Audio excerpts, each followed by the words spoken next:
Olá, meus amigos e minhas amigas da Casa Espírita Chico Xavier. É um prazer estar com vocês aqui de novo e que bom que estamos reunidos aqui nesse dia para falar sobre um tema muito importante, vocês sabem disso. Estamos já cansados de ouvir eu falar que talvez seja um dos temas mais importantes da atualidade, que é falar sobre família. E quando nós falamos sobre família, nós estamos falando sobre o quê? De histórias, de intimidades, de amores, de desamores. Porque a família de cada um de nós ela é muito única, ela é muito singular. Por isso que a gente não tem uma regra sobre o que é família, um conceito já que se encaixaria na família de cada um de nós. Porque o que faz sentido dentro da minha casa, com a minha família, talvez não faça sentido na sua. Brinca-se que toda família é igual e só muda de endereço, mas eu discordo disso. A família é intimidade e isso é muito único. É a série que nós assistimos juntos e que fica todo mundo ali esperando sair o próximo episódio. E ai de quem assistiu o episódio sozinho. É aquele restaurante que a gente gosta de ir, é aquela viagem inesquecível, mas também é aquele domingo pela manhã, com calma, com todo mundo sentado na mesa tomando um café, jogado na sala assistindo uma TV. São essas experiências com as pessoas que nós temos mais intimidade na nossa vida que fazem cada família ser única. Só que para que a gente consiga entender essas experiências que são permeadas de intimidade, é preciso fazer uma reflexão com as lentes da doutrina espírita. Só que essa reflexão ela precisa ser feita com base nos ensinos de Jesus, que foi quem nos deixou as lições mais ricas sobre a vida em família, sobre conviver em família, sobre intimidade. Aí a pergunta que nós fizemos, que tem que ser a reflexão desse nosso bate-papo é: como essas lições e esses ensinamentos de Jesus podem contribuir para uma melhor vida em família? E é nesse ponto que começa a terapêutica do Evangelho em família. E Jesus nos deixou muitas, muitas lições sobre a importância da vida em família para a nossa evolução. E uma lição muito significativa que trata dessa importância da convivência no lar aconteceu quando Jesus tinha mais ou menos 12 anos. Por aí. Nessa história, nós temos um momento em que Isabel foi visitar Maria, lá, que era sua prima. Isabel foi lá na casa de Maria. E depois dessas saudações iniciais, Isabel e Maria conversavam sobre as suas preocupações com os seus filhos. Porque nós precisamos concordar que as duas eram mães de crianças bem diferentes, né?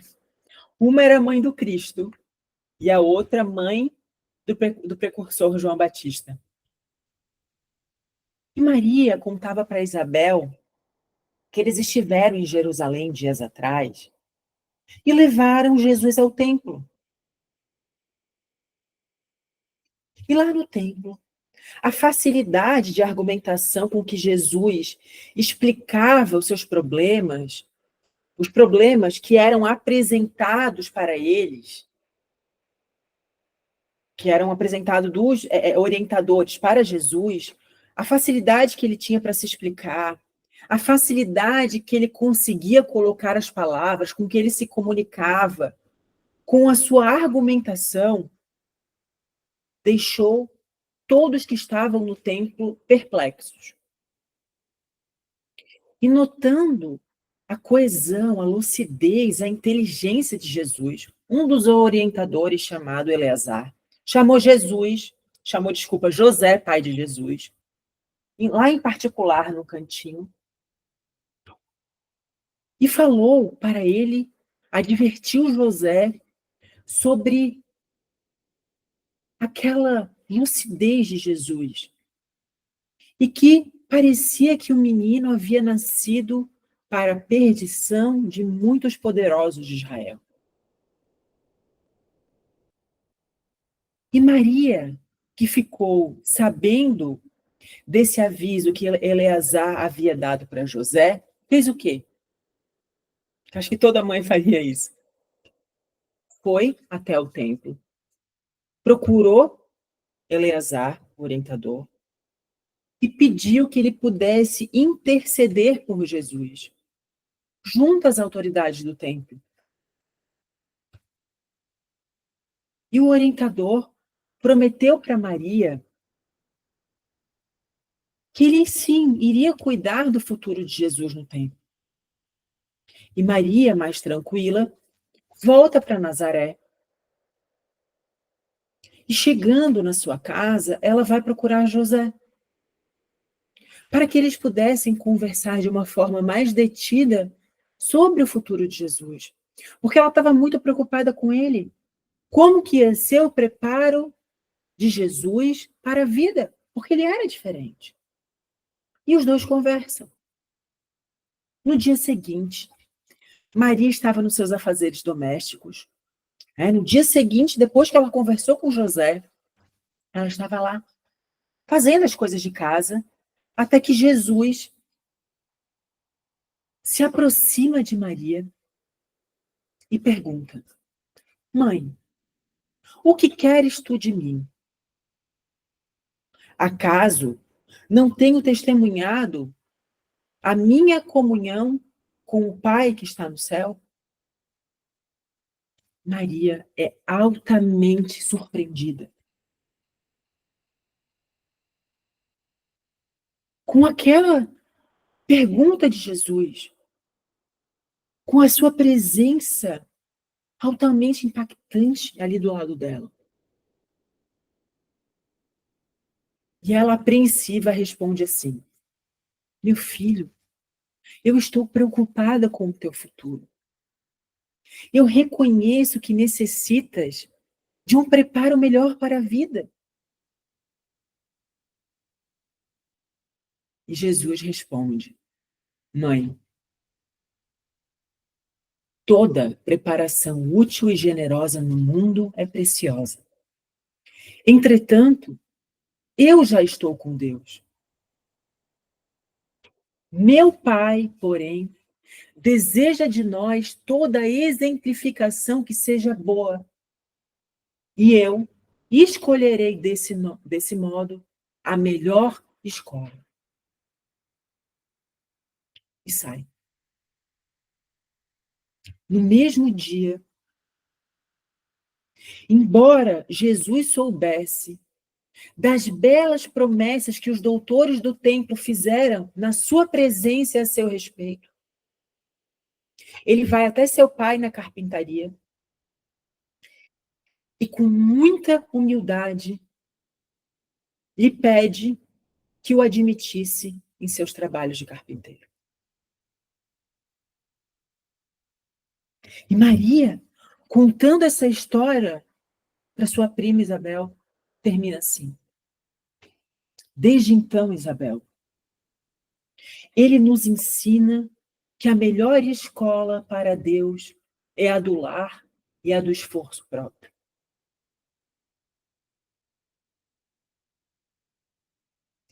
Ele, que poderia alcançar todos os voos, entrar por todas as portas,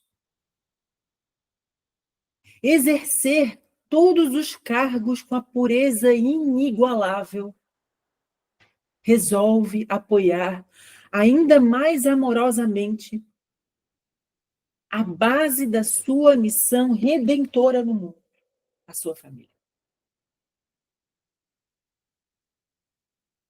E Jesus era sempre visto sorrindo, cantarolando e enchendo o ambiente doméstico de alegria, de fé, de confiança. Jesus passou trabalhando na carpintaria em silêncio e humildade, por muitos anos.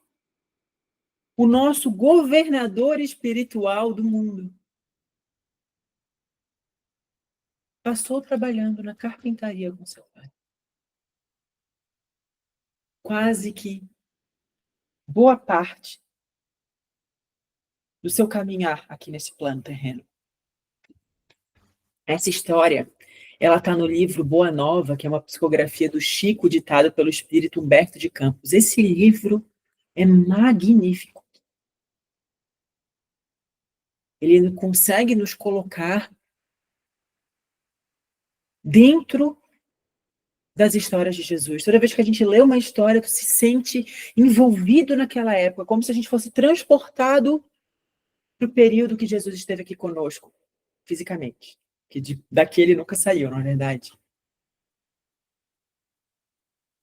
Só que é aí, meus amigos e minhas amigas, que está a terapêutica do Evangelho. Quando o assunto é família.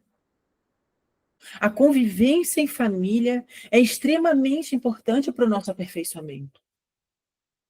Por isso que precisamos olhar para essas reflexões com as lentes da doutrina espírita, que nos traz todo um ensinamento sobre por que nós estamos nessa família, por que nós encarnamos com essas pessoas que dividem o núcleo familiar comigo. Por que eu nasci para viver com essa pessoa, com essas pessoas? É por isso que o convite foi olharmos para o nosso bate-papo de hoje com as lentes da doutrina. Porque é dentro da família que nós encontramos os nossos principais desafios. Aqueles desafios que foram escolhidos por nós mesmos. Isso está lá na questão 258 do Livro dos Espíritos. Quando nós ainda estamos no plano espiritual, antes de começarmos uma nova jornada pelo plano terreno, nós escolhemos o gênero das provas pelas quais nós iremos passar. E é claro, gente, que essa liberdade de escolha, a liberdade de escolhermos as nossas provas, vai depender também da evolução, da maturidade e do despertar de cada espírito. Só que todos nós reencarnamos com um projeto espiritual, que terá mais ou menos êxito a depender, claro, das nossas escolhas, do nosso livre-arbítrio. Então, muito desses nossos encontros familiares, eles já eram previstos. Os encontros mais firmes, onde há de fato uma união conjugal, onde há o recebimento de espíritos como filhos, não são acaso. São situações escolhidas por nós mesmos. Só que o que acontece? Quando nós reencarnamos, nós não lembramos desse nosso planejamento reencarnatório. Nós apenas temos sentimentos, intuições diárias sobre o caminho certo a seguir. Sobre o caminho que nós não devemos seguir. Só que nós não damos valor para essas intuições e sentimentos. E com isso, muitas vezes desconectados da nossa realidade espiritual, nós não damos a devida importância para as nossas relações familiares, para a nossa convivência em família. E aí o que acontece? Muitas vezes os conflitos dentro da nossa casa passam o inimaginável. Só que daqui, neste momento, eu preciso que a gente tome consciência. Sejamos realistas. E durante o nosso bate-papo, que a gente faça uma reflexão com base no nosso compromisso. O que eu posso fazer de melhor? Como eu posso ser uma pessoa melhor dentro da minha casa? Porque é muito fácil a gente estar ouvindo tudo isso agora, e isso eu digo primeiro para mim, minha boca está mais próxima do meu ouvido, então eu escuto primeiro o que eu falo. É o que eu posso fazer de melhor, mas não o que o outro tem que fazer. Que é muito fácil chegar e falar: "Ah, é ele que tem que melhorar. Não, mas o problema é com ele, o problema não é comigo". Isso é uma evolução consciente? Então eu convido todos hoje a trazerem a responsabilidade para si e não jogar a responsabilidade para o outro. Isso é uma evolução consciente. Qual que é a nossa parcela dentro de casa, de contribuição dentro da nossa família, de fazer intriga, de ser desrespeitoso, mal educado, não colaborativo, competitivo, impaciente? Nós não somos espíritos perfeitos. E ainda carregamos dentro de nós sombras que precisam ser combatidas. Mas nós só conseguimos combatê-las com consciência, com evolução consciente.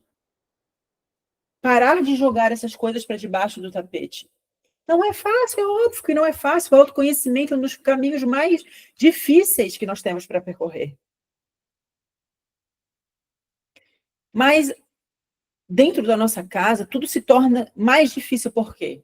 Por conta da proximidade, do compartilhamento do espaço, o conhecimento aprofundado que nós temos com as pessoas que nos são mais próximas, nos possibilita um convívio sem máscara. Em casa nós somos mais espontâneos, nós temos mais intimidade. Só que essa intimidade, ela possui duas faces. Ela se torna maravilhosa quando nós sabemos colocar limites e respeitar o próximo. Mas se torna uma arma quando nós ultrapassamos a barreira do bom convívio e deixamos o nosso lado sombra transparecer dentro da nossa casa. Tem que se dar conta que é dentro de casa que a gente tira aquelas máscaras que nos fazem bem aceitos na sociedade. E muitas das vezes, por conta disso, nós deixamos transparecer o que há de mais sombrio dentro de nós. Às vezes, fora de casa, nós somos educados, falamos com estranhos de uma maneira muito elegante, bom dia, boa tarde, boa noite, tratamos as pessoas com todo respeito, mas quando a gente entra em casa, nós saímos distribuindo patadas para todos os lados. Quem aqui já não ouviu enfim, comentou sobre determinada situação dentro de casa e a pessoa o ouvinte falou: mas nossa, ele, ela, não parece, ele é uma pessoa tão elegante, tão querida, trata bem todo mundo. Só que daí dentro de casa é uma pessoa completamente diferente do que é para os outros na rua. Ora, as pessoas que nós mais amamos não são justamente aquelas que fazem parte da nossa família? Se agora você fizesse aí uma listinha, faz mentalmente, das 10 pessoas que você mais ama, eu tenho certeza que a maioria delas seriam pessoas da sua família. Então, por que que nós não temos o mesmo respeito, a mesma educação com os nossos familiares como nós temos com pessoas estranhas, com os nossos amigos, com os nossos colegas? Só que não. A maior parte dos abusos, dos desrespeitos, são exatamente com as pessoas que nós mais amamos, por conta dessa intimidade, dessa convivência, e por nós ultrapassarmos esses limites que o outro coloca, aquele limite da boa convivência.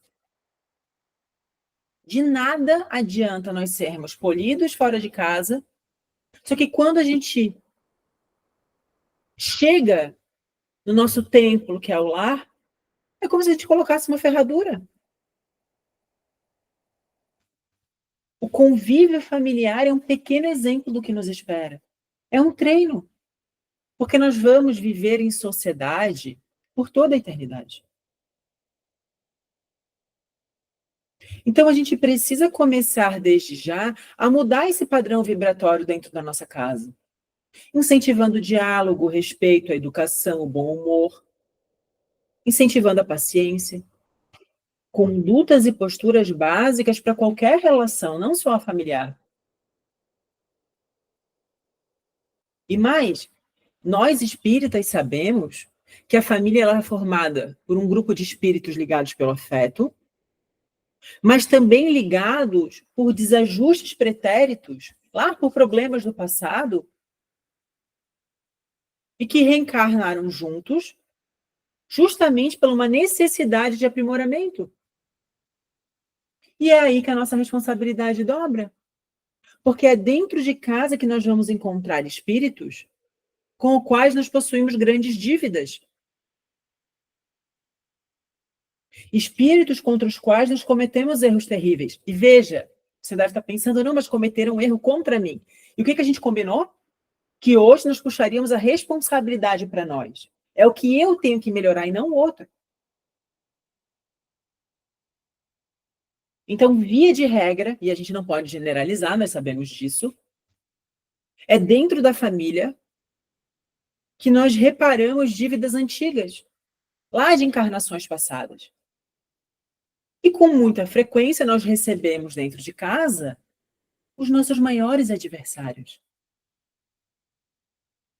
Lá no livro, através do tempo, no capítulo 41, Emmanuel nos fala assim: amar os nossos adversários desde o presente, ofertando-lhes o coração em forma de tolerância e trabalho, devotamento e ternura. É a fórmula exata para as soluções dos grandes problemas que tantas vezes, por invigilância e leviandade, endereçamos lamentavelmente ao futuro. Ou seja, o que ele quer dizer com isso?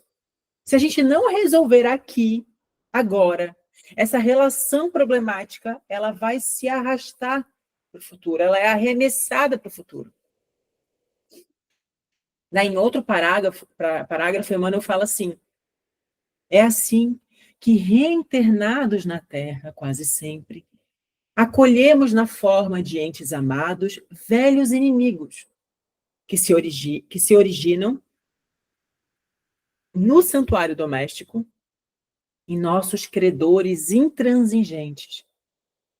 Surgem por filhos tiranizantes e ingratos, ou por entes invulneráveis ao nosso melhor carinho, obrigando-nos a mais dolorosos acertos, porque, estruturado em suor e pranto, preste atenção agora, quando o nosso perdão puro e simples conseguiria fundir a bruma alvitante da crueldade em brisa de esquecimento. Prestar atenção nesse parágrafo? Em muitos casos, nós encontramos na nossa família espíritos com os quais possuímos profundos débitos. Mas que justamente estão com a gente nessa encarnação para que a gente possa resgatar débitos do passado. E um perdão puro e simples, como disse Emmanuel, que a gente poderia, lá atrás, ter pedido um perdão, teria resolvido essa situação. Mas por orgulho, por prepotência, por invigilância, por egoísmo, a gente não pediu esse perdão, a gente não deu esse perdão. E essa relação se acirrou ainda mais e precisou ser convertida numa relação familiar para que a gente consiga resolver esse problema. Ou seja, cada um de nós tem exatamente a família que precisa para evoluir. Ninguém aqui, ninguém, absolutamente ninguém, nasceu na família errada. Por mais que muitos aleguem isso,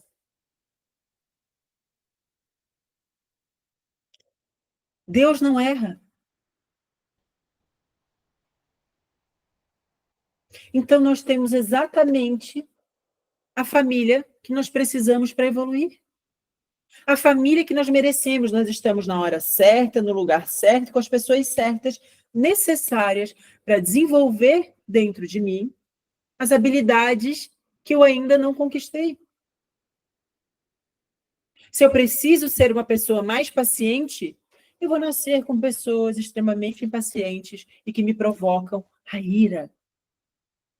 Ah, eu vou estar ali com pessoas bem lerdinhas que vão me ensinar a desenvolver isso. Se eu preciso aprender a deixar de ser fofoqueira, eu vou nascer com pessoas que me instiguem a ser fofoqueira. E aí é eu que vou precisar ser vigilante. Orar e vigiar. Vigiai os meus pensamentos e orai pelos outros. Só que a gente faz o contrário, né? Orai por mim e vigiai os outros. Não é isso. Quando Jesus nos fala que a porta do progresso ela é estreita, aquela história da porta estreita e da porta larga, lá no Evangelho de Mateus, nós temos muitas interpretações dessa passagem. Só que uma delas, que eu gosto muito, que nos ensina que uma parte da minha evolução é comigo, é com a busca do meu autoconhecimento, do meu autodesenvolvimento, e que nós sabemos que é bem difícil. Só que outra parte dessa evolução é com o outro. Eu não consigo progredir sem o outro na minha vida.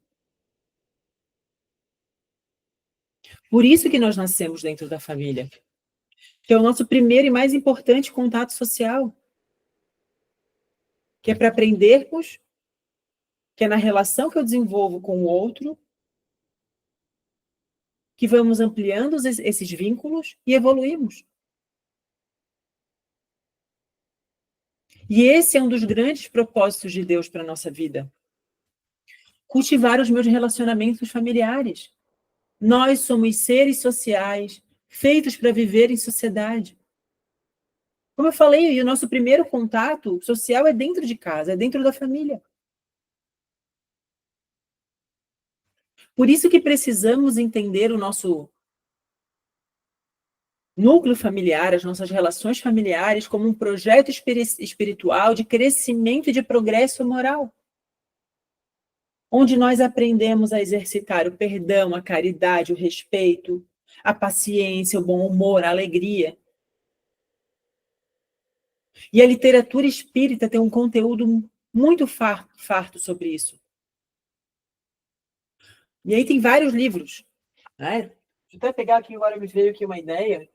Esse livro aqui, deixa eu pegar aqui. Nem estava no script, mas eu vou compartilhar com vocês. Esse livro aqui, do Divaldo, tem várias mensagens, vários textos do Divaldo. Foi organizado por Luiz Fernando Lopes, da Editora Leal.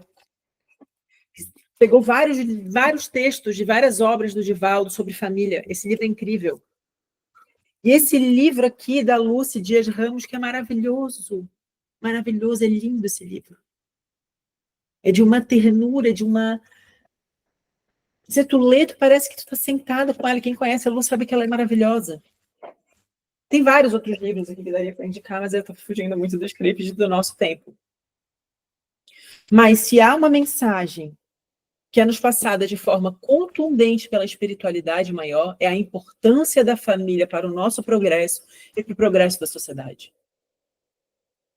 Enxergar no outro, aquele que faz parte do meu dia, como alguém que vai me ajudar a ser melhor, faz parte do nosso caminhar. Por quê? São daquelas pessoas que nós temos maiores dificuldades de convivência e de relacionamento que virão as nossas maiores lições do Evangelho de Jesus. E uma das formas mais eficazes de nos educarmos e transformarmos o nosso lar é fazendo o Evangelho no lar. E aí eu pergunto, quem aqui está fazendo o Evangelho? Não precisa responder. Você vai conseguir ver, né? Mas quem está fazendo? Se todos nós soubéssemos da importância do Evangelho no lar e o que acontece na nossa casa quando nós somos disciplinados e fazemos de forma rigorosa o nosso Evangelho, nós ficaríamos emocionados. E já para nos encaminharmos para o fim do nosso bate-papo, eu até ver se está aqui. Tá. Calma aí, gente. Só arrumar aqui.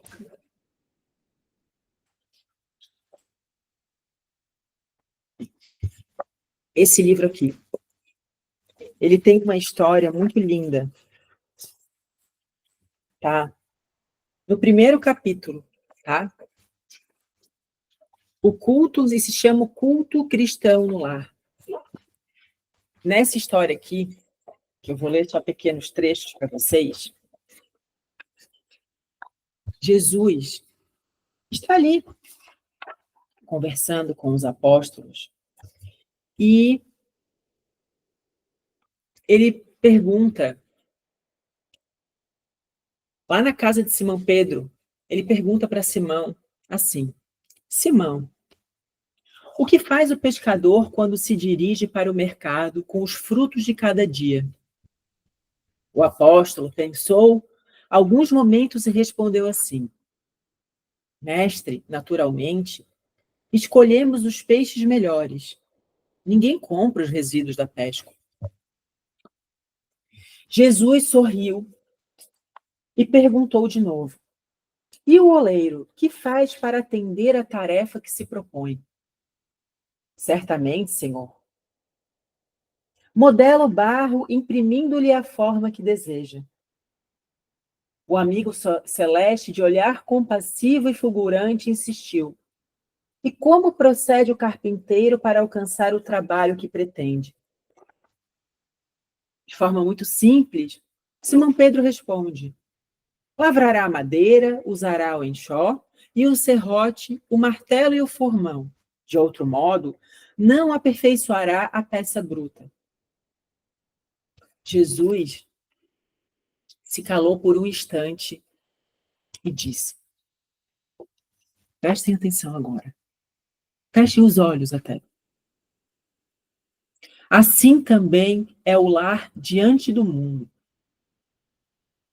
O berço doméstico é a primeira escola e o primeiro templo da alma. A casa do homem é a legítima exportadora de caracteres para a vida comum. Se o negociante seleciona a mercadoria, se o marceneiro não consegue fazer um barco sem afeiçoar a madeira aos seus propósitos, como esperar uma comunidade segura e tranquila sem que o lar se aperfeiçoe? A paz do mundo começa sob as telhas a que nos acolhemos. Se não aprendemos a viver em paz, entre quatro paredes, como aguardar a harmonia das nações? Se nos não habituarmos a amar o irmão mais próximo, associado à nossa luta de cada dia, como respeitar o eterno Pai que nos parece distante?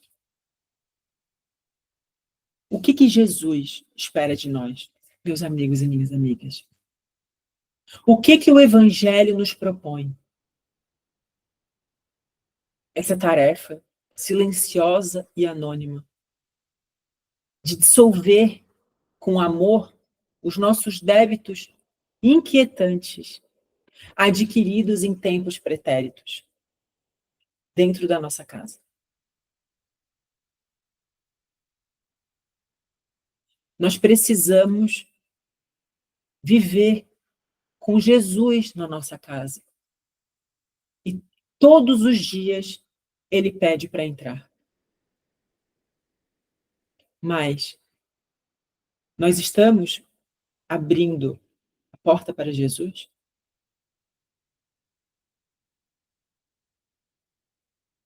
Porque que a vivência feita de testemunhos, na intimidade da nossa família, seja vivida por nós. Pois, como disse Maria para Isabel, a melhor escola para Deus é a do lar e a do esforço próprio. Que Jesus esteja presente na sua casa, hoje e sempre. E faça o evangelho no lar. Um beijo no coração de vocês. Até a próxima.